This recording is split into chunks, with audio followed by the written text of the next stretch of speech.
સ્વાધ્યાય 8.1 નો દાખલા નંબર 6 નીચેની સમય સંખ્યાઓને સમાન હોય તેવી ત્રણ સમય સંખ્યાઓ લખો। હવે સમાન સમય સંખ્યા એટલે આપણે એનો શેર દોરાડી તો પાછું આપણે શું મળવું જોઈએ -1/7 મળવું જોઈએ। તો આમાં આપણે ઘડિયો જ લખવાનો છે। જો પહેલો દાખલો મેં લખ્યો છે -1/7, તો આને પહેલા આપણે શું કરશું 2 વડે ગુણીશું। -1/7 ગુણ્યા 2 અને ઉપર 2 વડે ગુણું તો નીચે તમારે કેટલા વડે ગુણવા પડે 2 વડે ગુણવા પડે। તો શું થશે -1 ગુણ્યા 2 એટલે કેટલા થશે -2 છેદમાં કેટલા થશે 7 દુ 14। તો આ પહેલી સમય સંખ્યા મળી ગઈ। હવે 2 વડે ગુણ્યા હવે આપણે કેટલા વડે ગુણશું 3 વડે।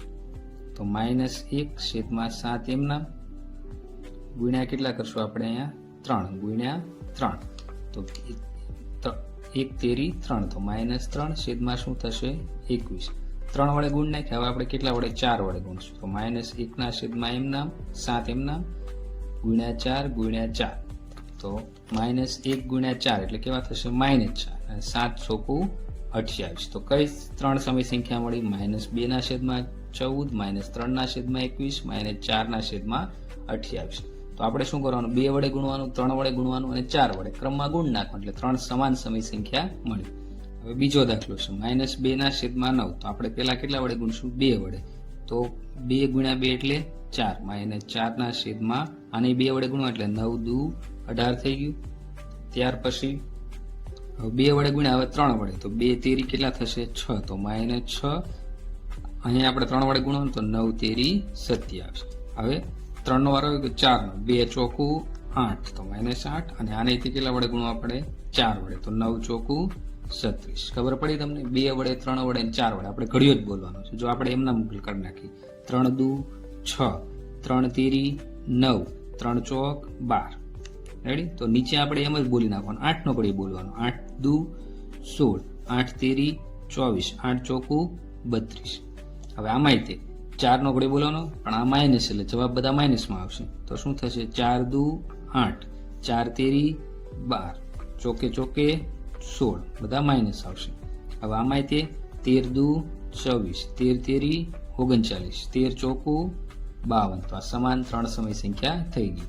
હવે 7 નો ઘડિયો 7 આપેલા છે એટલે 7 દુ 14 શું કામ માઇનસ આવશે આ -7 છે એટલે 7 તેરી 21 7 ચોકું 28 બધા માઇનસ આવશે। હવે આ રીતે નીચે આપણે કઈ સંખ્યા આપી 15 તો 15 નો ઘડિયો બોલવાનો 15 દુ 30 15 તેરી 45 15 ચોક 60। સ્વાધ્યાય 8.1 પ્રશ્ન નંબર 7 નીચેના દરેક માટે સ્વતંત્ર સંખ્યા રેખા ઉપર નીચેની સમય સંખ્યાનું નિરૂપણ કરો।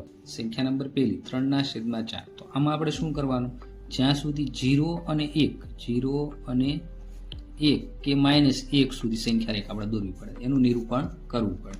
તો હવે જો આ 3/4 છે તો એનું 4/4 કરી નાખું તો જવાબ શું આવી જાય 1 આવી જાય। તો ત્યાં સુધી આપણે સંખ્યા રેખાનું શું કરવું પડે નિરૂપણ કરવું પડે। હવે જો અહીંયા હું 0 લખી લઉં રેડી। પછી શું આવશે 1/4 પછી શું આવશે 2/4 પછી શું આવશે 3/4 પછી શું આવી જશે જો 4/4 કરો તો શું આવી જશે 1 આવી જશે।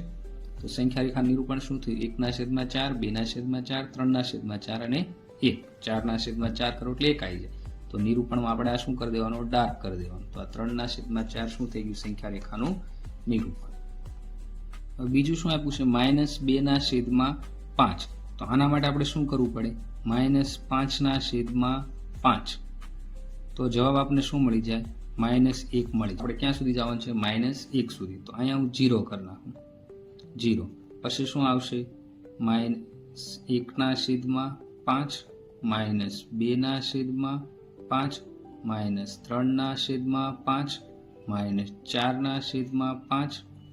-5/5 કરશો એટલે શું આવી જશે 1 આવી જશે। તો -1 આવી ગયો અહીંયા। હવે નિરૂપણ આપણે કોણ કરવાનું છે -2/5 તો આ આપણે શું કરી દઈશું ડાર્ક કરી દઈશું।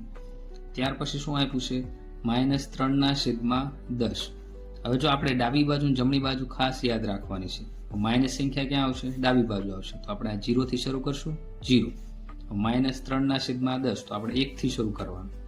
તો અહીંયા 1 લાવવું હોય તો શું કરવું પડે -10/10 તો આ બે ઉડી જાય તો શું થશે -1। તો તો આપણે શું કરશું, -1/10 -2/10 -3/10 -4/10 -5/10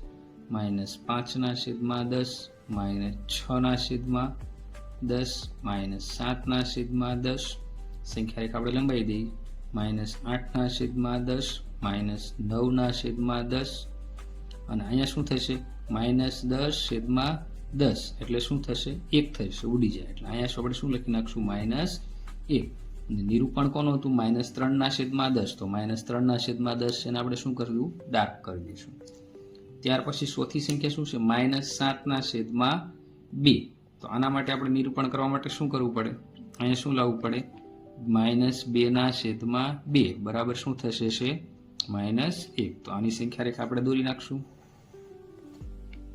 હવે જો માઇનસ છે એટલે અહીંથી આપણે 0 પછી ડાબી બાજુ આવીશું.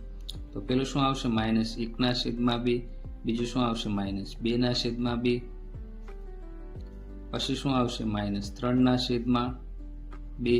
પછી -4/2. પછી શું આવશે, -5/2. પછી -6/2. પછી શું આવશે, -7/2. પછી શું આવી જશે, -8/2. પછી -9/2 અને પછી શું આવશે, -10/2. તો આ રીતે સંખ્યા આખી લંબાતી જશે. આપણે ક્યાં સુધી જવાનું છે, -7/2. તો -7/2 આવી ગયો. હવે પાંચમો દાખલો, -9/4. તો આપણે 0 થી શરૂ કરશું. તો અહીંયા શું આવશે, 0. પછી શું આવશે, -1/4. પછી શું આવશે, -2/4. પછી શું આવશે, -3/4. પછી શું આવશે, -5/4. પછી શું આવશે, -6/4. પછી -7/4. -8/4. -9/4. -10/4.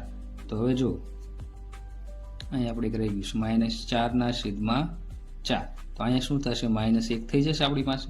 તો હવે આ સંખ્યા રેખાનું નિરૂપણ આ રીતે થઈ ગયું. આપણે ક્યાં સુધી નિરૂપણ કરવાનું છે, -9/4. તો અહીંયા આપણે શું કરી દઈશું, ડાર્ક કરી દઈશું. તો આપણું શું થયું, સંખ્યા રેખાનું નિરૂપણ થઈ ગયું.